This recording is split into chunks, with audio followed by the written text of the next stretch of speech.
Assalamualaikum warahmatullahi wabarakatuh. Perkenalkan, nama saya Muhammad Yusuf Fadila, mahasiswa Universitas Singapura Bangsa Karawang, Teknik Elektro Angkatan 2022 dengan nomor NPM 2210631160 mohon maaf.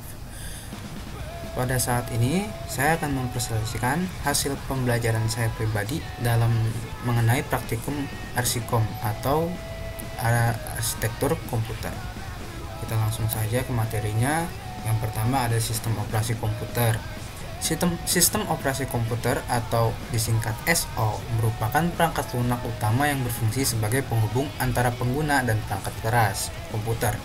Fungsinya mencangkup pengelolaan sumber daya sistem seperti memori, prosesor, perangkat input dan output, input atau output, serta menyediakan lingkungan yang memungkinkan aplikasi berjalan dengan baik. Sistem operasi memiliki fungsi pokok, manajemen proses pengaturan eksekusi berbagai program yang berjalan secara simultan, manajemen memori mengelola pembagian ruang memori antar proses, manajemen berkas menangani penyimpanan dan akses file di perangkat penyimpanan. Selanjutnya, manajemen perangkat keras mengatur penggunaan alat input atau output melalui driver. Dan terakhir, sistem operasi juga menangani aspek keamanan seperti autentikasi pengguna dan perlindungan terhadap akses jasa. Nah, di sini ada cara untuk mengetahui apa saja spesifikasi laptop atau komputer yang sedang Anda gunakan. Nah, di sini saya menggunakan contohnya seperti laptop saya. Pada saat step yang pertama, bisa dilihat di sebelah kiri, kita akan memencet tombol Windows dan R secara bersamaan, sehingga akan muncul menu seperti gambar sebelah kiri atas ini. Nah, setelah muncul gambar seperti ini, di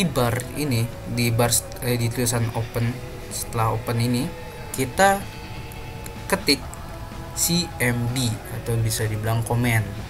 Nah, setelah ketik kita enter, maka akan muncul seperti gambar di sebelah kanan. Nah, setelah muncul gambar di sebelah kanan, itu kita selanjutnya akan mengetik sistem info. Nah, habis itu kita enter, kita akan mendapatkan spesifikasi laptop dari yang digunakan, yaitu contohnya di sini adalah laptop saya. Bisa dilihat, mohon maaf kalau kecil, ada hostname itu nama laptopnya dan beberapa informasi lainnya. Nah, selanjutnya ada perangkat keras. Di sini ada CPU atau Central Processing Unit. Nah, ini itu adalah unit pemrosesan pusat atau yang lebih dikenal dengan CPU, merupakan komponen inti dari sistem komputer yang bertanggung jawab terhadap seluruh proses pengelolaan data. Fungsi utamanya adalah menjalankan instruksi dari perangkat lunak, mulai dari sistem operasi hingga program aplikasi yang digunakan sehari-hari. CPU bekerja dengan kecepatan tertentu yang biasa diukur dengan satuan GHz atau gigahertz, dan memiliki beberapa inti atau core yang memungkinkan pemrosesan multi tugas secara efisien. Semakin tinggi jumlah core dan kecepatannya, maka semakin cepat pula komputer dalam menyelesaikan tugas-tugas komputasi. Bisa dilihat ini gambar CPU-nya nih. Seluruh dalam box ini itu adalah CPU gitu. Selanjutnya ada motherboard. Nah, motherboard ini merupakan papan sirkuit utama yang menjadi tempat terhubungnya seluruh komponen penting dalam komputer seperti CPU, RAM, media penyimpanan, kartu grafis, dan komponen lainnya.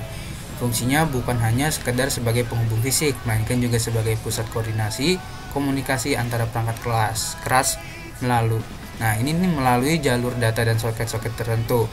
Motherboard memastikan setiap komponen bisa saling terhubung dan bekerja secara sinkron. Selain itu, motherboard juga menyediakan BIOS atau UEFI yang merupakan sistem dasar untuk mengatur konfigurasi perangkat sebelum sistem. Motherboardnya ini nih yang warna biru seperti ini, itu adalah motherboard. Kalau yang dibilang RAM ini yang bagian putih, ini bagian penyimpanan RAM-nya dan semacamnya. gitu. Selanjutnya ada RAM yang tadi kita bahas yang tadi kita sebutkan. RAM atau bisa kepanjangannya adalah Random Access Memory. Itu adalah RAM atau memori akses secara berperan sebagai tempat penyimpanan data sementara yang dibutuhkan oleh sistem saat menjalankan berbagai program. Tidak seperti media penyimpanan permanen, data yang ada di dalam RAM ini hanya tersimpan selama komputer menyala. RAM ini memungkinkan komputer untuk mengakses data dengan sangat cepat, sehingga mempercepat proses eksekusi aplikasi. Kapasitas RAM yang lebih besar akan sangat membantu dalam menjalankan program berat atau multitasking karena sistem dapat menyimpan lebih banyak informasi aktif tanpa harus mengandalkan media penyimpanan yang lebih lambat. Biasanya kalau diperjualbelikan laptop atau komputer RAM itu mulai dari 4, 6, 12, 18 gitu, seingat saya ya. Selanjutnya ada hard drive atau SSD atau bisa dibilang solid state drive. Itu media penyimpanan komputer terbagi sebenarnya menjadi dua jenis ya. Yang utama ada HDD kan, dan ada SSD. HDD hard drive, ada SSD solid state drive. Nah, HDD ini menggunakan komponen mekanik berupa piringan yang berputar untuk menyimpan data secara magnetik. Sebaliknya SSD bekerja dengan memanfaatkan memori flash yang tidak bergerak, sehingga lebih tahan terhadap guncangan yang memiliki kecepatan baca tulis data yang jauh lebih tinggi. SSD sangat direkomendasikan sebenarnya untuk sistem operasi dan aplikasi karena mempercepat waktu boosting dan respon sistem secara keseluruhan. Tapi meskipun SSD biasanya lebih mahal per gigabyte-nya dibandingkan HDD, performa yang ditawarkan biasanya jauh lebih optimal. Selanjutnya ada PSU atau Power Supply Unit. Power Supply Unit atau PSU adalah perangkat yang bertugas mengkonversi arus listrik dari sumber eksternal atau bisa dibilang listrik rumah tangga menjadi daya listrik dengan voltase tertentu yang dibutuhkan oleh komponen dalam komputer. PSU juga membagi pasokan daya ke berbagai bagian seperti motherboard, hard drive, kartu grafis, dan kipas pendingin. Kualitas PSU ini sangat penting karena berhubungan langsung dengan kestabilan daya dan keselamatan sistem. PSU yang buruk atau tidak sesuai kapasitas bisa menyebabkan kerusakan pada komponen, bahkan resiko terbakar atau konsleting. Kalau bisa dilihat sini, ini ada gambar PSU-nya. Nah, ini tuh biasanya ada tabel untuk penjelasannya berapa power PSU yang bisa menangkapnya atau berapa yang seperti itulah kurang lebih. Dari kesimpulan yang saya ambil selama saya melakukan praktikum, mengetahui dasar sistem komputer ini sangat diperlukan karena kita dapat mengetahui sistem-sistem pada komputer kita. Jika kita mengetahui sistem-sistem pada komputer kita, maka kita bisa melakukan batasan seperti aplikasi apa saja yang bisa kita gunakan, apakah kita bisa menggunakan Photoshop, Adobe, atau kita bisa merendering suatu video gitu berapa lama, atau biasanya anak-anak muda zaman sekarang lebih fokus ke game. Nah, apakah kita bisa kuat main game, salah satu game seperti Valorant, Bloodstrike, dan lain-lainnya seperti itu.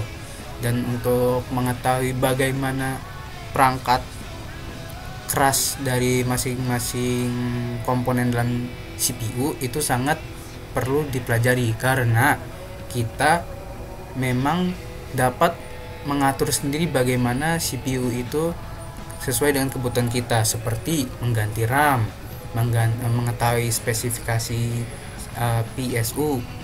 Nah, mengganti RAM ini biasanya kalau di komputer dilakukan agar kekuatan dalam komputer itu dapat meningkat. Kita dapat menjalankan aplikasi yang sebelumnya kita tidak bisa gunakan menjadi bisa gunakan.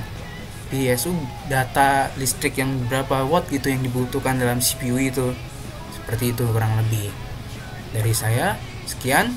Terima kasih sudah mendengarkan. Wassalamualaikum warahmatullahi wabarakatuh.